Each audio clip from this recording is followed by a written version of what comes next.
अस्सलाम वालेकुम क्लास। आज हम लोग सेकेंड ईयर बायोलॉजी का जो चैप्टर नंबर 19 स्टार्ट करेंगे, ग्रोथ एंड डेवलपमेंट। इसका सेकंड लेक्चर है। प्रीवियस लेक्चर में आप लोगों ने इसका इंट्रोडक्शन पढ़ा था, मेरिस्टेम के बारे में पढ़ा था, उसकी फर्दर टाइप्स और आगे टाइप्स ऑफ ग्रोथ के बारे में पढ़ा था, जिसमें आप लोग कहते हैं 2 टाइप्स ऑफ ग्रोथ होती है प्लांट के अंदर, primary growth and secondary growth. Primary growth आप लोग कहते हैं कि सिंपल अगर प्लांट की लेंथ में, उसकी हाइट में इंक्रीज हो तो उसकी प्राइमरी ग्रोथ होती है, जो कि एपिकल मेरिस्टेम की वजह से होती है। दूसरा आप लोग कहते हैं सेकेंडरी ग्रोथ। सेकेंडरी ग्रोथ क्या होता है? अगर प्लांट की विड्थ में, डायमीटर में, उसकी थिकनेस में, उसकी मोटाई में, उसकी चौड़ाई में इजाफा हो तो उसकी सेकेंडरी ग्रोथ कहलाती है, जो कि आप लोग कहते हैं लेटरल मेरिस्टेम की वजह से होती है। नेक्स्ट आप लोगों का एक और लॉन्ग क्वेश्चन स्टार्ट हो जाता है कि फेजेस ऑफ ग्रोथ के हैं।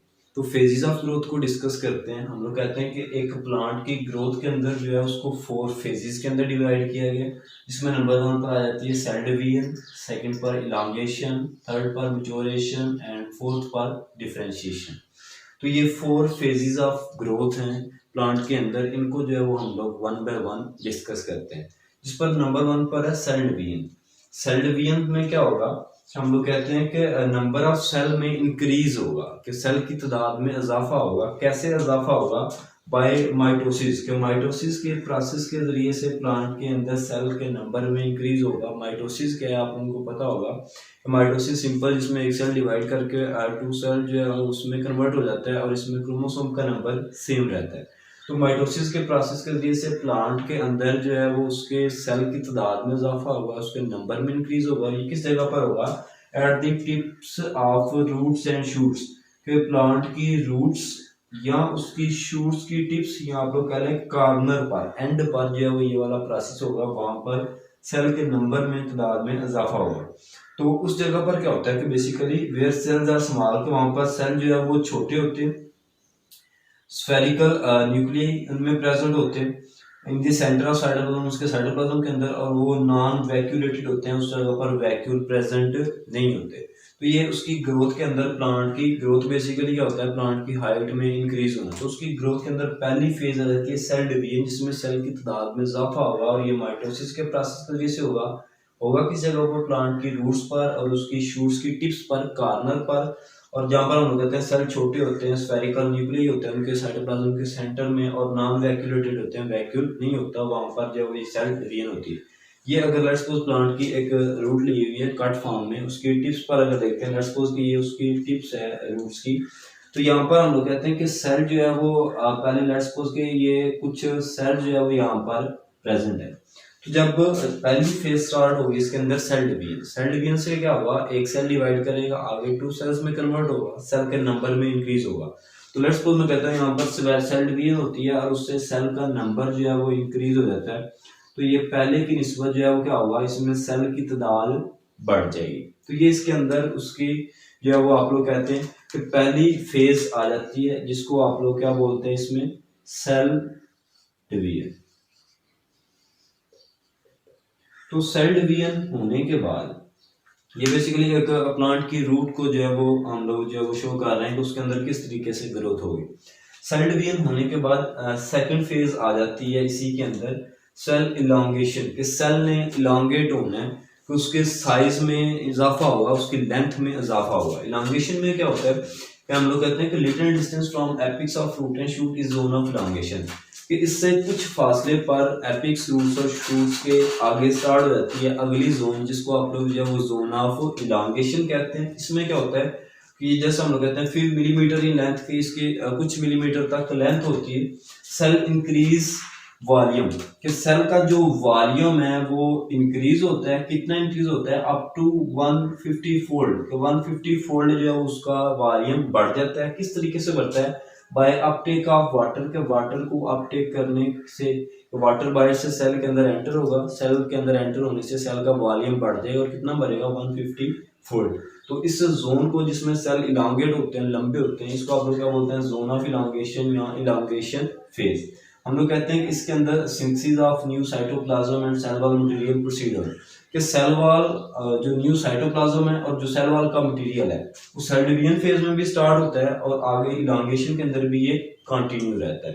तो अगर इसी के अंदर हम लोग देखें तो ये थी सेल डिवीजन। सेल डिवीजन के बाद क्या होगा कि यही सेल जो है वो अपना क्या करेंगे कि वाटर को अपटेक करेंगे, उसके बाद ये इलांगेट होना शुरू हो जाएंगे, लंबे होने शुरू हो जाएंगे। तो पहले ये राउंडेड थे, स्मॉल थे, फिर आहिस्ता आहिस्ता ये वाटर को अपटेक करने के बाद जो सेल हैं ये इलांगेट होना शुरू हो जाते हैं। तो लेट्स सपोज कीजिए मैं कह देता हूँ कि इसके अंदर सेकंड फेज थी जिसके अंदर क्या हो रहा है कि सेल जो है वो इलांगेट हो रहे हैं। इलांगेट कैसे हो रहे हैं कि अपटेक ऑफ वाटर से, कि वाटर को अपने इनसाइड लेके आते हैं और सेल जो है वो लंबे हो जाते हैं। इस जोन को हम लोग क्या बोलते हैं, जोन ऑफ इलांगेशन या इलांगेशन फेज। क्लियर। तो जिसके अंदर सिंपल वाटर एंटर होगा, सेल का वॉल्यूम बढ़ जाएगा और ये कुछ मिलीमीटर्स ही लेंथ के अंदर होती है जो कि एपिक से कुछ ही फासले पर प्रेजेंट होती है। आगे थर्ड फेज इसके अंदर स्टार्ट हो जाती है मैच्योरेशन। मैच्योरेशन के अंदर क्या होता है कि एक सेल जो है उसका मैक्सिमम साइज जो है वो अटेन कर लेता है, या आप लोग कह लेते हैं जो फाइनल साइज होता है कि जितना उसका साइज होना है वो सेल ने अटेन कर लेना है, हासिल कर लेना है। हम लोग कहते हैं कि सेल अटेन मैक्सिमम साइज, कि सेल जो है वो मैक्सिमम साइज अटेन करेगा। Cell develop into pith, cortex and other tissues to not elongate further. तो इस मैच्योरेशन फेज के अंदर जितना सेल ने जो है वो साइज अटेन कर लिया, अटेन करने के बाद, हासिल करने के बाद वो पिथ, कार्टेक्स या जिस चीज के अंदर, जिस टिश्यू के अंदर भी डेवलप होगा वो मजीद फर्दर आगे इलांगेट नहीं होगा, लंबा नहीं होगा, उसकी इलांगेशन स्टॉप हो जाएगी। तो इसको हम लोग क्या बोलते हैं, सेल मैच्योरेशन, के सेल मैच्योर हो गया। तो इसमें सिंपल अगर हम लोग कहते हैं कि इलांगेशन में क्या हो रहा था, वॉल्यूम उसका बढ़ा है, इलांगेट हुआ है और साइटोप्लाज्म और न्यू सेलुलर मटेरियल बन रहा था। इसमें मैच्योरेशन में क्या होगा कि यही जो सेल है वो सेल अपना फाइनल साइज अटेन कर लेगा। लेट्स सपोज मैं कह दूं कि ये वो सेल्स हैं और इन सेल का जो है वो फाइनल साइज इन्होंने अटेन कर लिया है। इनके इनसाइड जो है वो न्यूक्लियस वगैरह जो है वो प्रेजेंट है। तो इसमें जिसमें उन्होंने अपना फाइनल साइज अटेन कर लिया है, इस स्टेज को हम लोग क्या बोलते हैं, उसकी या फेज को क्या बोलते हैं, मैच्योरेशन। तो मैच्योरेशन में क्या होता है कि सिंपल एक सेल अपना फाइनल साइज अटेन कर लेता है, हासिल कर लेता है, उसके बाद फर्दर आगे इलांगेट नहीं होता। मैच्योरेशन के बाद आ जाती है फोर्थ फेज इसके अंदर, डिफरेंशिएशन। डिफरेंशिएशन में क्या होता है कि हम लोग कहते हैं कि इलांगेशन जब सीज होती है, इसमें मतलब कि सेल लंबा होना रुक जाता है, तो इसके सीज होने के बाद साथ ही स्टार्ट हो जाती है डिफरेंशिएशन, कि सेल डिफरेंशिएट होना शुरू हो जाते हैं। डिफरेंशिएशन से क्या मुराद है कि हर सेल को जो है वो एक प्रॉपर फंक्शन असाइन कर दिया जाता है कि इसने ये वाला काम जो है वो करना है। तो इसमें हम लोग कहते हैं कि every cell is assigned a proper function, कि हर सेल को एक जो है वो खास काम दे दिया जाता है। तो इस फेज को, जिसमें सेल को एक प्रॉपर वर्क, एक फंक्शन, एक एक्टिविटी असाइन की जाती है, इस फेज को आप लोग क्या बोलते हैं, डिफरेंशिएशन। इस जैसे कि एग्जांपल है कि एक्साइलम और फ्लोएम वगैरह जो है वो डेवलप हो जाएंगे, और एक्साइलम और फ्लोएम अगर देखें तो इनका स्पेसिफिक फंक्शन होता है कि उन्होंने वाटर और फूड को ट्रांसपोर्ट करना है। लेट्स सपोज जैसे कि मैं अगर कह देता हूँ कि इसमें से एक ये वाला सेल है, इसने जो है वो प्लांट के अंदर फोटोसिंथेसिस परफॉर्म करनी है। जस्ट सपोज कि इसने फोटोसिंथेसिस परफॉर्म करनी है, इसने जो है वो वाटर को ट्रांसपोर्ट करना है। ये वाला जो सेल है इसने फूड को ट्रांसपोर्ट करना है। तो जिसमें एक सेल को उसका प्रॉपर फंक्शन असाइन कर दिया जाए, ये उसकी कौन सी स्टेज कहलाती है, डिफरेंशिएशन। तो डिफरेंशिएशन के बाद हम लोग कहते हैं कि प्लांट के अंदर ये ग्रोथ की जो फेजेज हैं ये कंप्लीट हो गई। अब अगर इधर देखें, ये इसमें 4 फेजेज आ जाती हैं, cell division, elongation, maturation and differentiation. Differentiation क्या होगा, जिसमें हम लोग ये जो है वो प्रॉपर फंक्शन जो है वो प्लांट के जो पार्ट्स हैं उनको साइन कर दिया जाता है। तो डिफरेंशिएशन के बाद अगर अगर देखें नेक्स्ट, अगर फर्दर ग्रोथ कंटिन्यू हुई है तो यहाँ से क्या होगा कि ये रूट इंक्रीज होगी, मतलब कि नए सेल आएंगे, मजीद नए सेल बनेंगे यहाँ पर, स्मॉल सेल। तो इन स्मॉल सेल्स के अंदर क्या होगा, तो फिर अगले स्टेप में क्या होगा कि इन स्मॉल सेल्स के अंदर सेल डिवीजन स्टार्ट हो जाएगी, पहली फेज कि इनमें दोबारा से डिवीजन स्टार्ट हो जाएगी। सेल डिवीजन से ऊपर ये जो पहले जिनमें सेल डिवीजन हो रही होगी, ये अगली फेज के अंदर ट्रांसफर हो जाएगी, कि इनके अंदर हम लोग कहते हैं कि फिर सेल इलांगेशन स्टार्ट हो जाएगी। तो सेल इलांगेशन जिन सेल्स के अंदर हो रही थी उनमें हम लोग कहते हैं कि उनमें क्या होता है कि ये जो सेल इलांगेशन वाले हैं ये उससे अगली स्टेज के अंदर कन्वर्ट हो जाते हैं मैच्योरेशन के अंदर। तो मैच्योरेशन वाले जो है वो आगे अगली फेज के अंदर कन्वर्ट हो जाते हैं फोर्थ फेज के अंदर, जिसको आप लोग क्या नाम देते हैं, डिफरेंशिएशन। तो जब इस तरीके से क्या होगा कि जो रूट है वो नीचे को डेवलप करती जाएगी, उसकी लेंथ में इजाफा आता जाएगा, इसको हम लोग क्या बोलते हैं, प्लांट में ग्रोथ हो रही है। सिंपल कि अगर इसको दोबारा मैं रिपीट कर देता हूँ कि जब ग्रोथ होनी है, एक दफा ये फेजेस कंप्लीट हो गई हैं, ये जो सेल डिवीजन है इससे अगर हम देखें रूट दोबारा से नए सेल बनाएगी, स्मॉल सेल, इन सेल्स ने जो इनमें दोबारा से डिवीजन होगी, और ये जो डिवीजन वाली फेज है उस केस में अगली फेज में कन्वर्ट हो जाएगी इलांगेशन में, इलांगेशन जो है मैच्योरेशन में, मैच्योरेशन जो है वो डिफरेंशिएशन। इस तरीके से इनमें ग्रोथ जो है वो कंटिन्यू रहती है, और इसकी ग्रोथ जो है वो मतलब कि प्लांट के अंदर जो है, जैसे अगर रूट को देखते हैं तो रूट की लेंथ में, हाइट में इजाफा होता रहता है। तो ये थी फेजेस ऑफ ग्रोथ। एक दफा दोबारा रिपीट कर देते हैं।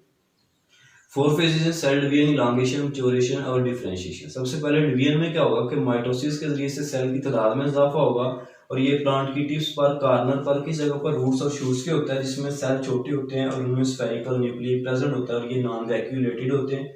सेल डिवीजन में हम लोग कहते हैं कि फिर जो है वो साइटोप्लाज्म न्यू और जो है वो सेल मटेरियल जो है वो सिंथेसाइज करना शुरू हो जाता है। फिर स्टार्ट हो जाती है इलांगेशन। इलांगेशन में क्या होता है कि सेल के अंदर वाटर एंटर होता है, सेल लंबे होना शुरू होते हैं, और कितना जो 150 फोल्ड जो वो सेल का जो आप लोग कहते हैं कि जो उसका वॉल्यूम है वो बढ़ जाता है, वो इतना लंबा जाता है। और साइटोप्लाज्म को जो न्यू फॉर्मेशन है और सेल वॉल मटेरियल की वो फर्दर कंटिन्यू रहती है, वो प्रोसीड रहती है। मैच्योरेशन के अंदर क्या होता है कि सेल फाइनल साइज अटेन कर लेते हैं। फाइनल साइज अटेन करने के बाद जिस टिश्यूज वगैरह के अंदर भी वो डेवलप हुआ है, वो पिथ में, कॉर्टेक्स में या अदर टिश्यूज के अंदर वो फर्दर इलांगेट नहीं होता। डिफरेंशिएशन में क्या होता है कि जो इलांगेशन जब सीज हो जाए, डिफरेंशिएशन स्टार्ट हो जाता है। डिफरेंशिएशन में हर सेल को एक प्रॉपर फंक्शन असाइन कर दिया जाता है कि इसने ये काम करना है। जैसे जाइलम और फ्लोएम में वो हम कहते हैं कंडक्टिव या ट्रांसपोर्टिंग टिश्यू, जिन्होंने वाटर और फूड को ट्रांसपोर्ट करना होता है। यह डायग्रामेटिकली दिखाया हुआ है कि किस तरीके से प्लांट के रूट के अंदर जो है वो ये फोर फेजेस ऑफ ग्रोथ जो है वो होती है। होप्स आप लोगों को समझ लग गया होगा। अगर कोई कंफ्यूजन हो तो आप लोग इसमें से क्वेश्चन पूछ सकते हो।